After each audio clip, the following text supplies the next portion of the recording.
Cold weather, cold feet, cold fingers it can ruin your day, like right quick and in a hurry.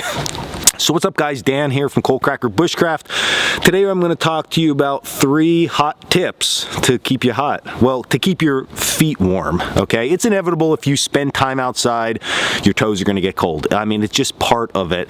But when you're sleeping and your feet get cold, it will keep you up. It makes your night miserable. It makes your day when you wake up just horrible from the get-go.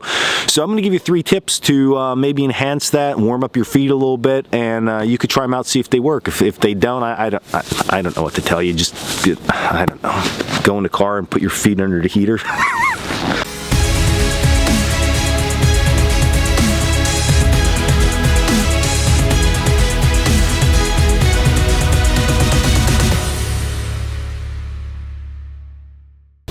Tip number 1, this is going to be so obvious and you're going to think, another one of those things that Dan likes to tell us.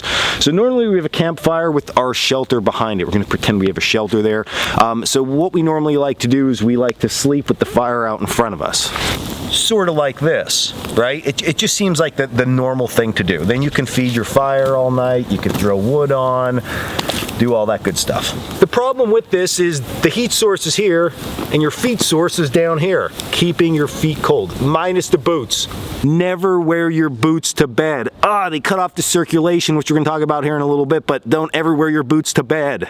So a really easy thing to do is to set your shelter up a little bit differently or reposition your fire so your feet are closer to the fire. Sometimes what that might mean is sleeping in this position in your shelter, head towards the back of your lean-to, feet out towards the fire. That alone is going to help warm up your feet tremendously. Now I know what you're thinking. You're thinking, well, now the rest of me is going to be cold. It's important to keep my core warm. But you normally have wool blankets. You have something underneath you. So this normally is not your problem. It's normally everything else that gets cold. So as the blood leaves your core and heads down through your feet and your fingers and everywhere else, it cools down. And as it's coming back up, that's when you get a mess. So maybe putting your feet right by the fire and just changing your position slightly is going to help you tremendously. Number 2, don't wear boots or tight-fitting clothing to bed. Now I know that's sometimes difficult because our base layers are normally more form-fitted to us, and it totally seems counterproductive to strip a few layers off, but honestly that will help with your blood circulation, and it's important that we are optimizing the circulation of our blood so it can get back through our system and stay warm. So it's important when we think from waist down that there is nothing impeding our blood flow to our legs and ultimately down to our feet and into our toes. So it's tough with base layers because base layers are normally very fitting. Some of them will have zippers along like this part right here, okay? You want to open that stuff up. You also want to make sure that they're literally not too tight because even during the day that can make you cold. So make sure that that's all loosened up. No belts to bed, of course, like I said already twice, no boots to bed, no shoes to bed, anything like that. With your socks, you don't want something that's very compressing, okay? You want something that's nice and loose. Go with something that is bigger like this that doesn't have much elastic up through here, okay? We don't want that cutting off the top of our ankle, and in the bottom, in the foot box itself, you don't want that real tight. You want some room for your feet to be able to move. That's going to help keep you warm. And then number 3 is this good old boy, your hot water bottle. Now, couple tricks with this.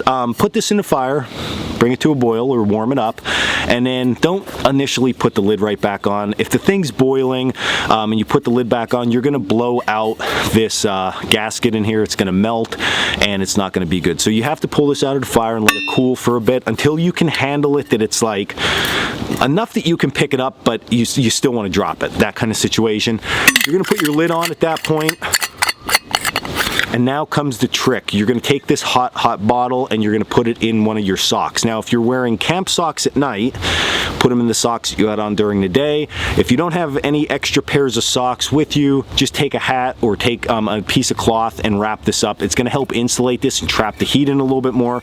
In our case, what we can do here is we can just take this and slide it down inside a wool sock. Just like this. The wool sock's gonna help insulate it. It's also gonna not allow it to burn you. You can sleep with this up around your chest if that keeps you more warm, or a great idea is to put this down right by your feet. You can put your feet on this thing, it'll warm up. It's absolutely great. And if you wake up during the night and you are cold, simply take this out, Take the lid off, put it back in a campfire, give yourself a little bit of time for it to heat up, repeat the process, and warm back up. And there you go, 3 tips to keep your feet warm. So make sure your feet are by the fire if possible. Make sure that you have nothing tight and restricting waist down to help with blood flow and keep everything warm. And then utilize your hot water bottle throughout the night. Plus, if your bottle is warm and you need a drink and you are cold, that warm water is going to help more than ice cold freezing water. So those 3 tips, they're going to get the job done. So I hope this helps some people out. I know people stay away from winter conditions because they get nervous about being cold, and it's something that camping in the winter is just such an awesome experience that if you like it during the summer and spring and fall, winter just requires a few of these little tricks and tips and hacks to get you through. And then once you figure it out, it's great. It's such a good time.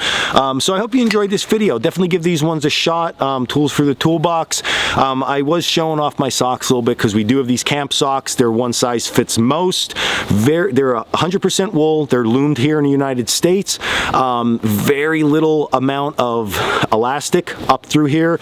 So they're just a big, heavy, oversized camp sock. I know people have been asking me about these for 2 years now since I did a video on camping and sleeping in cold weather in the past. So we finally got them made. So they're on the site. You can check those out. That is a plug for our product. But hey, you got to deal with it once in a while from Dan, right? For all the hot tips I give you. So overall, though, I hope you enjoyed this video. The 3 tips, it'll keep your feet warm and you'll be good to go. Check us out at coalcrackerbushcraft.com. Links below. Please subscribe. If you have subscribed already, thank you. I appreciate it so much. It's awesome to be able to share all this stuff with everybody. And until next video, stay in the woods.